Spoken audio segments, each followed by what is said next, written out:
오래 사는 노인과 빨리 늙는 노인을 가르는 보이지 않는 갈림길. 은퇴를 앞두고 있거나 이미 은퇴한 분들과 이야기해보면 가장 많이 듣는 말이 있습니다. 이제 좀 쉬어야지. 그리고 그 말 뒤에는 늘 비슷한 표정이 따라옵니다. 기대와 불안이 반반 섞인 얼굴. 평생 일했으니 쉬고 싶지만 막상 쉬기 시작하면 무엇을 해야 할지 모르는 막막함.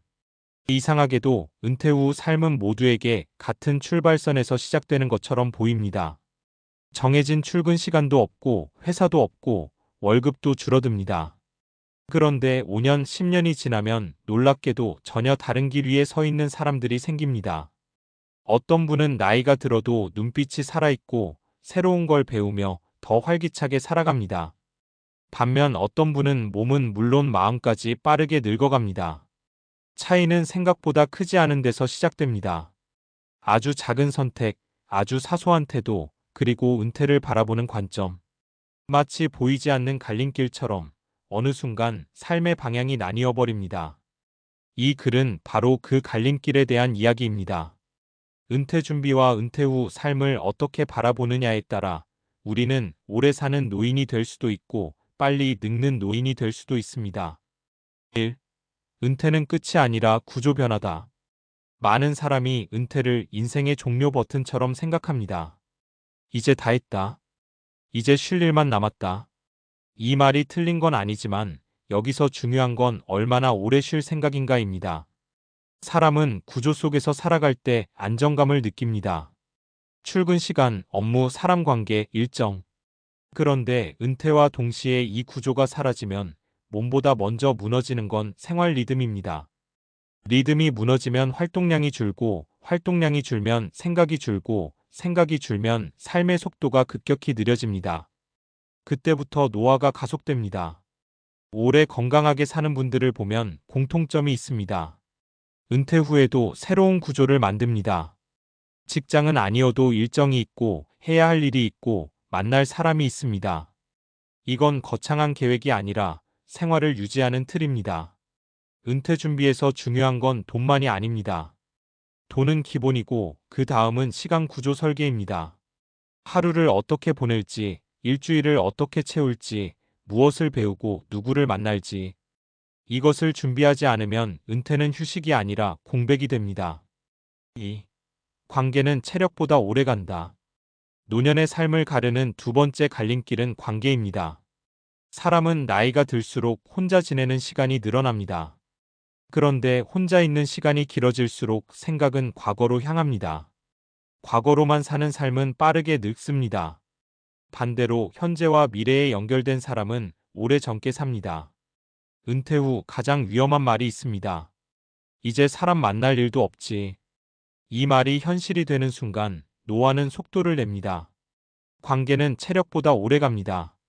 몸이 조금 불편해도 전화는 할 수 있고 메시지는 보낼 수 있고 차 한 잔은 마실 수 있습니다. 꾸준히 관계를 유지하는 사람은 삶의 이유를 잃지 않습니다. 이유가 있는 삶은 쉽게 늙지 않습니다. 은퇴 준비에서 중요한 질문은 이것입니다. 나는 앞으로 누구와 시간을 보낼 것인가? 이 질문에 답이 없다면 지금부터라도 만들어야 합니다. 3. 배우는 사람은 늙지 않는다. 노화의 속도를 결정하는 가장 강력한 요소는 학습입니다. 새로운 것을 배우는 사람은 뇌가 계속 움직입니다. 뇌가 움직이면 삶이 움직입니다. 삶이 움직이면 노화는 느려집니다. 반대로 더 이상 배울 게 없다고 느끼는 순간부터 노화는 시작됩니다. 이 나이에 뭘 배워? 이 말은 나이를 먹어서 나오는 말이 아니라 멈추겠다는 선언에 가깝습니다. 은퇴 후 삶에서 중요한 건 성취가 아니라 호기심입니다. 잘하려고 배우는 게 아니라 계속 궁금해하려고 배우는 겁니다. 악기, 외국어, 운동, 봉사, 공부, 취미, 무엇이든 상관없습니다. 중요한 건 새로운 입력입니다. 사례 1 은퇴 후 더 바빠진 62세 김 씨. 김 씨는 35년 회사 생활 후 은퇴했습니다. 처음 3개월은 여행도 가고 쉬었습니다. 그런데 어느 날 이렇게 말했다고 합니다. 쉬는 것도 일주일이지, 그 다음은 공허하더라. 그래서 그는 동네 도서관에서 컴퓨터 수업을 듣기 시작했습니다. 처음엔 키보드도 어색했지만 1년 후에는 지역 커뮤니티에서 사진 편집을 가르치는 봉사를 하고 있습니다. 그는 말합니다. 지금이 회사 다닐 때보다 더 바쁘고 재밌어요. 김 씨의 경우는 새 구조 만들기의 전형입니다. 은퇴 후 1년이 그의 노후를 바꿨습니다. 사례 이 친구 모임 하나로 달라진 70세 박 여사. 박 여사는 남편을 먼저 보내고 혼자 지내기 시작했습니다. 처음엔 집에만 있었고 우울감이 심했습니다. 그러다 동네 걷기 모임에 나갔습니다. 일주일에 3번 1시간씩 걷는 모임이었습니다.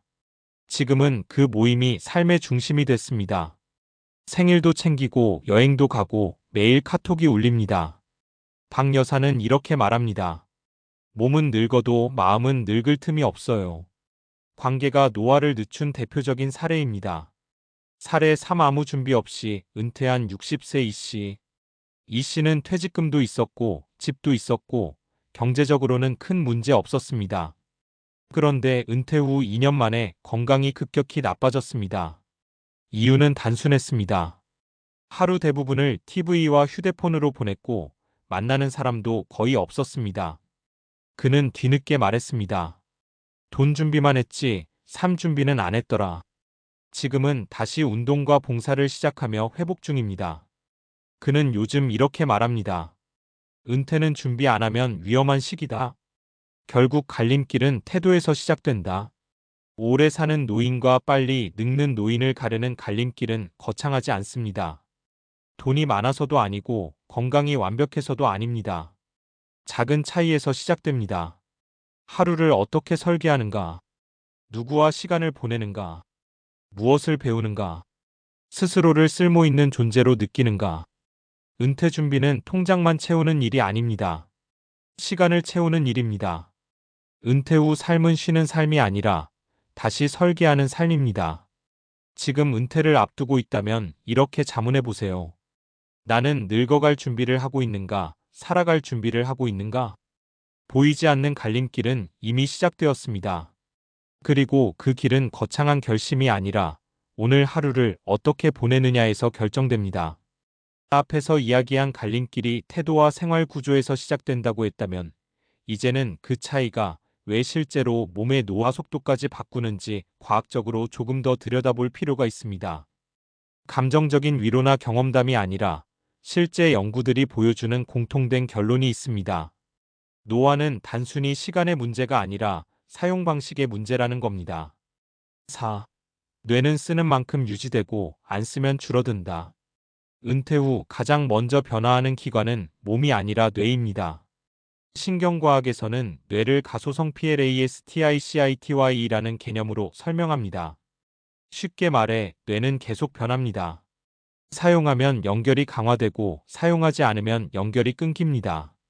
실제로 노년기인지 기능 연구를 보면 새로운 기술을 배우는 집단, 사회활동이 활발한 집단, 단순 반복 생활을 하는 집단, 이 세 집단의 뇌 MRI를 비교했을 때 전두엽과 해마기억을 담당하는 영역의 위축 속도가 다르게 나타납니다. 새로운 자극과 학습이 있는 집단은 위축 속도가 훨씬 느립니다. 여기서 중요한 건 어려운 공부가 아니라 새로운 자극입니다. 스마트폰 사용을 배우는 것, 길찾기, 악기, 외국어, 새로운 사람 이름 기억하기. 이런 것들이 뇌에 미세한 긴장을 줍니다. 이 긴장이 바로 노화를 늦추는 자극입니다. 반대로 은퇴 후 생활이 지나치게 단순해지면 뇌는 에너지를 절약하기 위해 활동을 줄입니다. 뇌는 효율을 추구하기 때문에 필요 없는 회로를 과감하게 정리합니다. 문제는 그 정리 대상이 기억력, 집중력, 의욕까지 포함된다는 겁니다. 그래서 은퇴 후 생각할 일이 없다는 말은 편안함이 아니라 위험 신호입니다. 5. 근육은 나이가 아니라 사용량으로 줄어든다. 노화하면 근육이 줄어드는 건 당연하다고 생각하기 쉽습니다. 하지만 생리학적으로 보면 절반만 맞는 말입니다. 근육 감소의 가장 큰 원인은 나이가 아니라 비사용 디슈스입니다. 사람은 50대 이후 매년 근육량이 줄어듭니다. 그런데 이 감소 속도는 사람마다 크게 다릅니다. 규칙적으로 움직이는 사람은 감소 속도가 매우 느리고 활동이 급격히 줄어든 사람은 34배 빠르게 줄어듭니다. 특히 은퇴 직후 23년이 중요합니다. 이 시기에 출퇴근, 이동, 업무 활동이 사라지면서 하루 걸음수가 절반 이하로 떨어지는 경우가 많습니다. 활동량이 줄면 근육이 줄고, 근육이 줄면 피로가 늘고, 피로가 늘면 더 움직이지 않게 됩니다. 이 악순환이 시작되면 노화는 체감 속도로 진행됩니다. 그래서 의학적으로도 은퇴 후 가장 먼저 권하는 건 거창한 운동이 아니라 생활 속 움직임 유지입니다. 매일 같은 시간 걷기, 계단 사용, 정해진 외출, 정기 모임 참석, 이런 것들이 단순한 취미가 아니라 노화 속도를 늦추는 생물학적 장치입니다. 6. 목적이 있는 사람은 면역력이 다르다. 흥미로운 연구가 하나 있습니다. 노년층을 대상으로 삶의 목적감을 조사한 뒤 10년 동안 건강 상태를 추적한 연구입니다. 결과는 단순했습니다. 삶의 목적감이 높은 집단이 우울증 발생률, 심혈관 질환, 치매 발생, 사망률, 모든 항목에서 낮게 나타났습니다. 왜 이런 차이가 날까요? 목적이 있는 사람은 아침에 일어날 이유가 있습니다. 일어날 이유가 있으면 움직입니다. 움직이면 혈액순환이 좋아지고 햇빛을 보고 사람을 만나고 대화를 합니다. 이 모든 것이 호르몬과 면역계에 영향을 줍니다. 반대로 목적이 사라지면 생활 리듬이 흐트러지고 수면이 불규칙해지고 식사도 단순해집니다. 그러면 스트레스 호르몬이 높아지고 염증 반응이 증가합니다. 이 상태가 오래 지속되면 노화 관련 질환이 빠르게 나타납니다. 결국 쓸모 있는 존재라고 느끼는 감각은 감정 문제가 아니라 생리 문제입니다. 7. 은퇴 준비의 핵심은 세 가지 축이다.